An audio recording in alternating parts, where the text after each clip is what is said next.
Welcome to Art Ed Radio, the podcast for art teachers. This show is produced by the Art of Education, and I'm your host, Tim Bogatz.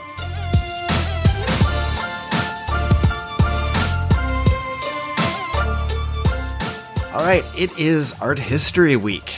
Well, I mean, not officially Art History Week, but we're going to be talking about it a lot. And I think everybody who listens to this podcast on any kind of a regular basis knows how much I love art history. It is absolutely one of my passions when it comes to teaching. I love the storytelling behind it. I love learning about the history, the artist, everything that goes on. And we're going to really kind of go in depth. Today's guest is Cindy Ingram, who runs the Art Class Curator website and hosts the Art Class Curator podcast. And her site is just an awesome one that gives you all kinds of resources and inspiration for teaching art history. So if that's something you're interested in, make sure you check it out once you're done listening here. And also exciting is we are doing kind of a podcast swap. So I'm on an episode of the Art Class Curator podcast this week, and obviously she's going to be here on Art Ed Radio. So if this episode and this interview isn't enough art history talk, make sure you go and listen to that one as well. And I think we went way too long there, another 40 or 45 minutes of discussion there. But if you really need to get in depth with how I teach art history, all the artists I love, and everything that goes along with it, go check that out. There's also a good story. Cindy apparently has been holding a grudge with me for about 4 years about something bad I said about Picasso in an article back in 2014. So we had to hash that out as well. So it's kind of an enjoyable one.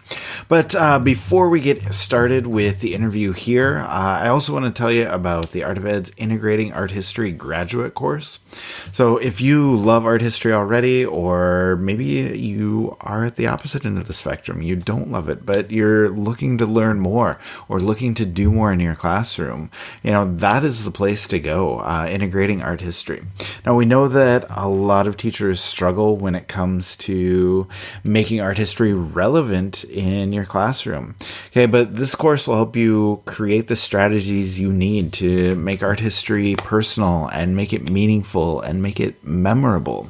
And no matter what age you teach, those types of strategies that you learn in this course and take back to your classroom can give your kids a lifelong appreciation of art. So if that's something that interests you, check it out at theartofed.com/courses.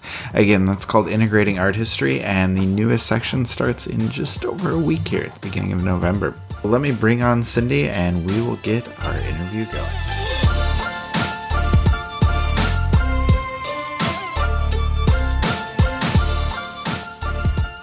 And Cindy Ingram is here with me now. Cindy, how are you today? I'm doing great. Thank you so much. How are you? I am doing really well. I'm excited to chat with you. And to start about, I wanted to talk about Art Class Curator. Can you kind of explain what it is, what you do, and where it came from you, how it got started, how it's grown, and kind of what you're doing now, what you're doing at this point? Sure. Well, I used to be a museum educator. I have a degree in art history, and when I started teaching, it was teaching community college art appreciation class.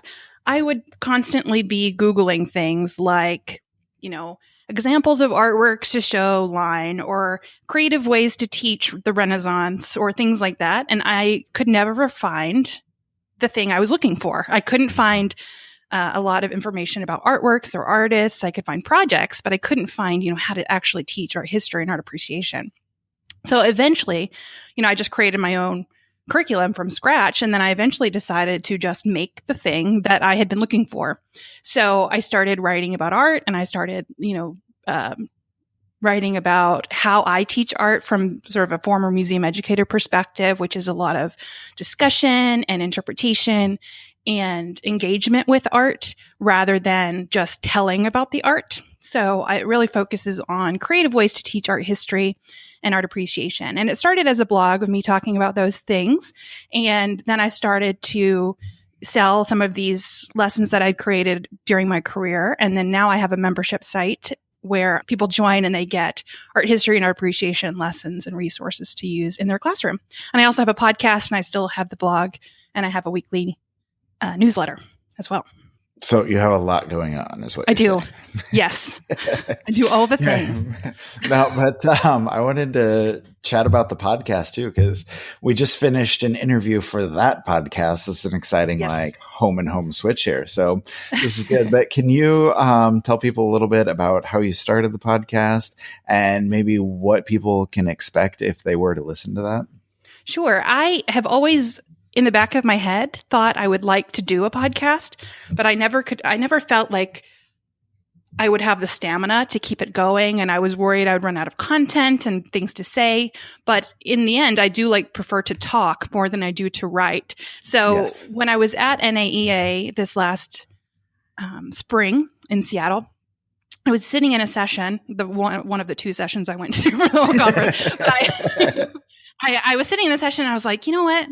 There was these 4 museum educators presenting about this thing. And I was like, I could interview each one of those. I was like, and I could interview every single person at this conference. And then I realized all the people I'd been meeting, they all had unique stories to tell. And I got really excited, and I planned my podcast from that session instead of listening to the rest of it. So then I started it right when I got back. Yeah, that's awesome. That's cool when you can find that kind of inspiration that, especially when it's things that you've been thinking about for a long time, things that have been kind of in the back of your mind, like when you can put those into action, that's when inspiration strikes. That's always good. Definitely. Oh, and I didn't answer your, what can people expect if they were to listen? I want people to, my whole goal is really to get people connected with art and to get your students connected with art. So I really focus on the emotional side of art and the connection and the love of teaching and the love of art and the love of what we do. So I really try to focus as much as I can on those things. What makes us really excited about our jobs and thoughtful about our jobs. So yeah, that's good. Obviously, the episode we just recorded, you and I together, is going to be the best episode. Obviously. But besides my favorite so far. Besides that one, you have a favorite episode or two that you would recommend to people who maybe want to try it out or want to listen for the first time? I do. I have the episode with Jim O'Donnell, and he's been on your podcast before. Yes, I love Jim. He is just so brilliant and has so many great ideas. I really loved the conversation with him. We talked about all sorts of different things. So if you're interested in sort of checking it out, I would say start with that one. That one was excellent. And then I also have enjoyed so many of them, but I loved talking with Megan Hildebrandt. She runs a program in her school connecting with a cancer center, and she has her students go into the cancer center and work with the cancer patients. And I really loved the conversation with her. But I really have loved every conversation in its own way.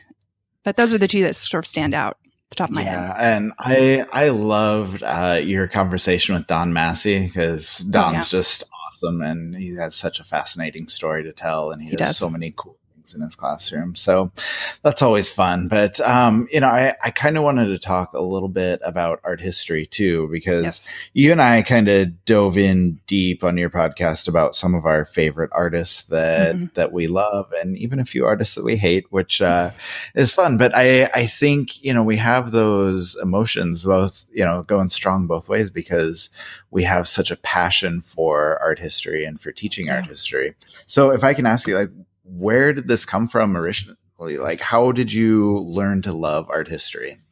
Well, I grew up wanting to be a Disney animator. I always loved to draw, it was really the connection with I would watch the movies and I would feel emotionally moved by them. And I didn't know it at the time, but I was being emotionally moved by art, and I just didn't quite make that connection. But it wasn't until I was in high school, I went on a Europe trip.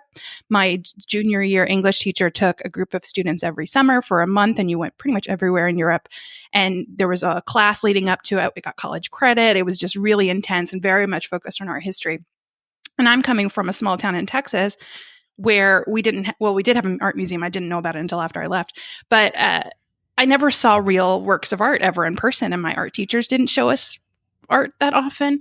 And then I got it there, and I'm like, people see this every day. You know, like this is something that is a part of people's lives. And I never looked back, because I decided that trip, I was like, I'm going to study art. I'm going to do art history. And I didn't know what I could do with it, but I just knew that I needed to be emotionally moved by art the rest of my life. Oh, that's such a good experience. And Yeah. actually, if I can follow up on that, I know you've traveled more than that too. Can you talk about, I guess, you know, not only where you've been, but kind of what you learn or what you see or what you feel by going to all of these different places?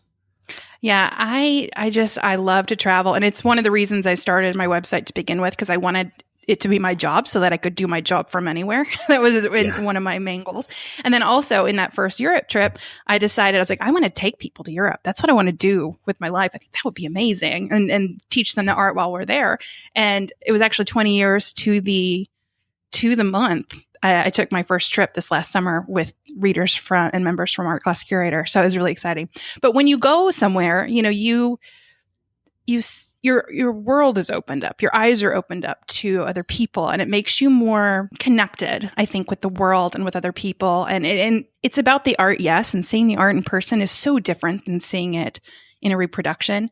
But it's more about becoming a citizen of the world to me, that it's about being curious and excited about the world, and understanding that everybody in the world is good and kind and wonderful. And I don't know. It's hard to explain, but I just think everyone needs to do it, because it is it's so powerful in a way that it's hard to explain. I think that art is so inherently tied to culture, right? That, you know, when there's a difference between, you know, seeing reproduction, seeing it where you live, and actually traveling to the places where, you know, this art comes from and where this art is located now. And I think being able to experience the culture along with, you know, the artwork makes you, I mean, it really does accomplish that goal of being a more global citizen and being a more curious person, because you have such a better understanding of what's there and where it came from. And so I think, definitely. I think my social studies teaching wife would be very proud of me for that answer. But I mean, it is. Those are the common goals. We need to be curious. We need to understand other cultures, other places, other ideas, and I think there's a lot of value in that. But if we can talk specific artists, you know, if you want to share a couple that you love to teach, I know readers always, or listeners, always appreciate, you know, getting those new ideas. But, I also wanted to ask you, like, who's an artist that you think maybe doesn't get enough attention, or an artist that you think more students should study? The artist that comes to mind, and I'm actually kind of bummed that it's not a woman that came to mind first, but I wish it was. I love David Siqueiros, which he's a Mexican modernist artist, and he does these just really intensely personal and intensely powerful paintings. He does large scale art like Diego Rivera and stuff as well, but he does his smaller paintings are just really, there's something about them to just get to the inside of you and just like make you want to just weep for the world. And I think that anybody who can make someone feel that way and needs to be studied more often. They're so beautiful and powerful. Yeah, I was just going to say, like, powerful is the word that comes to mind when I'm thinking about or when I visualize his work. And I think it's fairly easy for people to incorporate him, because I feel like just about everybody teaches Frida. And once you teach Frida, you usually teach Diego along with it. But then he's a contemporary of both of them, and being able to, you know, kind of tie in his work with what they did is a very simple connection to make. And I think a lot of people can do that without too much trouble. But let me ask you also, like, who are some other artists that you really love to teach besides that? I love to teach African the Nkisi and Kandi power figures from the Congo people, Congo with a K. It's not an artist, I know, but I guess it is an artist, but not a specific person artist. Right. Those are so powerful again. I tend to go for like really emotionally powerful things, but they are little figurines that not like maybe 3 or 4 feet high, wooden sculptures, and they have a bunch of nails hammered into them.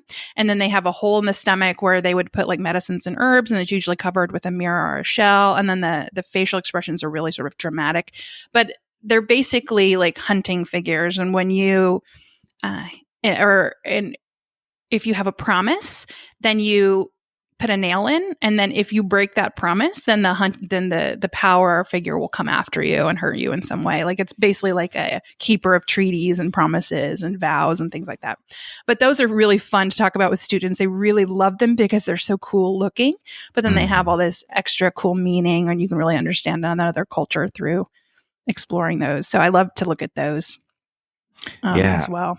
Yeah, no, those are very powerful figures, and it's something I wish I would have taught more when I was in the classroom. But they are, I don't know, like you said, they're so rich with detail and with stories behind them, and I think that always makes for good opportunities for teaching. And the students can figure it all out just by looking at it, which I love art where the students can do all the work and they can figure out like what it's about just through engaging with it, and that's always fun.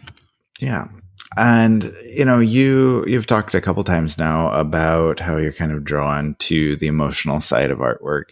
But, I wanted to ask you about how that translates into your teaching, I guess, and maybe just chat a little bit about the logistics of how you teach art history. Can you talk about how you've done it, what you found is effective for you, and maybe give a couple tips for teachers that they can take back to their classroom?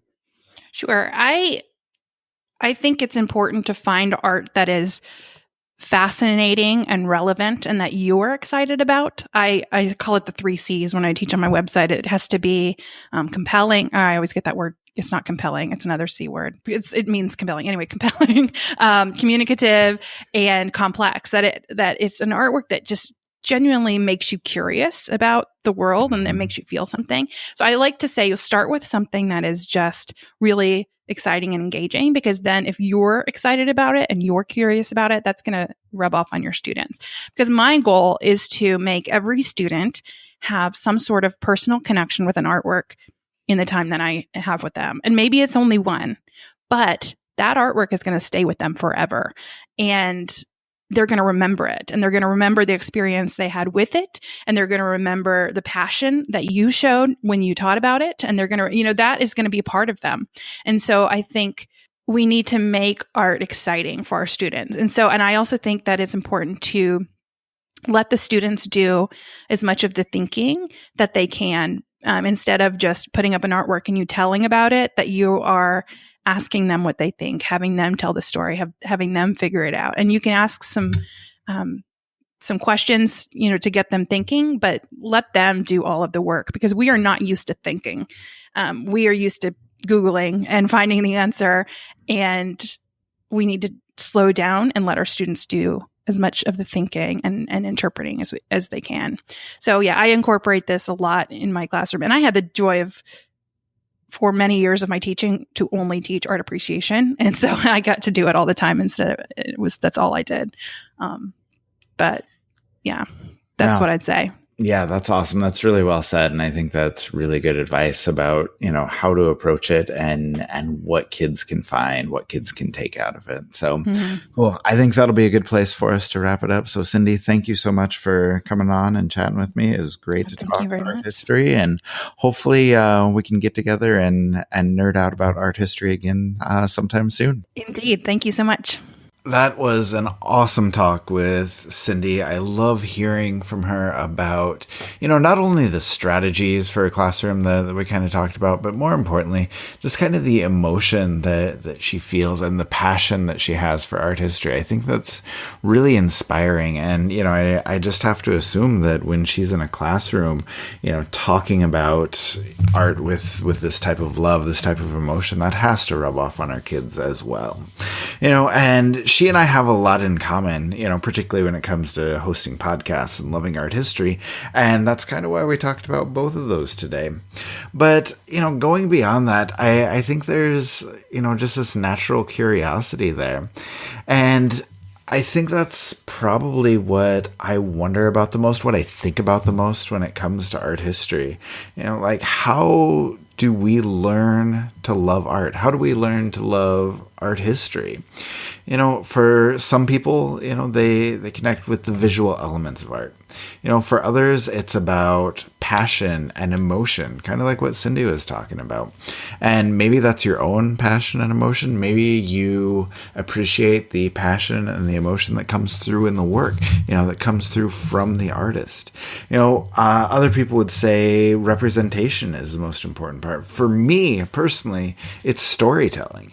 I think there's so many incredible stories, not only told by the artwork itself, but stories about the artists and their lives and everything that happens behind the scenes, that happens behind the work. And that's how I hook kids. That's how I develop a passion in them for art history. They appreciate the stories. They appreciate knowing about the artists, connecting with those artists, and seeing that they are real people with, real drama going on in their lives, and how that translates, how that comes through in the artwork. Those are important lessons to learn.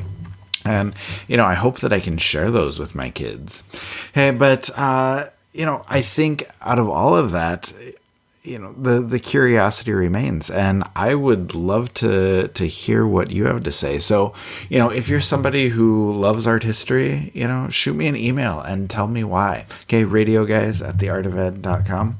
Or if you are not interested in art history, if you don't love it, well, I'm not sure you're still listening to the podcast at this point, but if that's you and you've made it through, shoot me an email about that too. I would love to see, why haven't you connected? Why have you not found anything that you love when it comes to art history? I'd be really curious to hear about that as well. So anyway, if you have any thoughts on that, I would love to hear from you, and I would love to chat about any of that. So I think, though, I've been talking way too much about how excited I get about storytelling and about art history. So we are going to go ahead and wrap it up here. Thank you for listening. Thank you to Cindy for coming on. And shoot me an email and let me know exactly what you love or maybe don't love about art history.